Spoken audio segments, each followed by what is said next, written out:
upang idilat mo ang kanilang mga mata, upang sila'y mangagbalik sa ilaw mula sa kadiliman at mula sa kapangyarihan ni Satanas hanggang sa Diyos, upang sila'y magsitanggap ng kapatawaran ng mga kasalanan at ng mga mana sa kasamahan ng mga pinapaging banal sa pamamagitan ng pananampalataya sa akin. Yamang ipinanganak kayong muli, hindi sa binhing nasisira,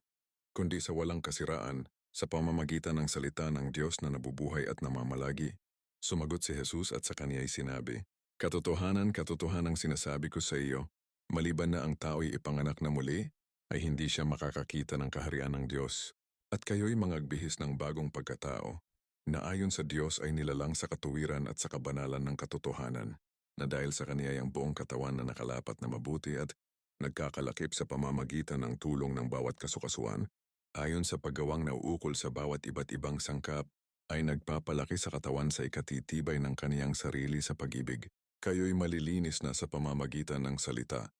na sa inyo'y aking sinalita, ngunit ako'y natatakot,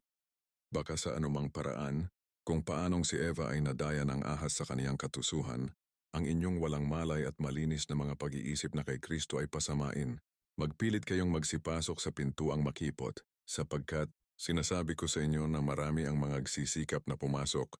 at hindi mangyayari. Ang sa Diyos ay nakikinig ng mga salita ng Diyos. Dahil dito'y hindi ninyo dinirinig, sapagkat kayo'y hindi sa Diyos. Hanggang sa abutin nating lahat ang pagkakaisa ng pananampalataya at ang pagkakilala sa anak ng Diyos, hanggang sa lubos na paglaki ng tao, hanggang sa sukat ng pangangatawan ng kapuspusan ni Kristo,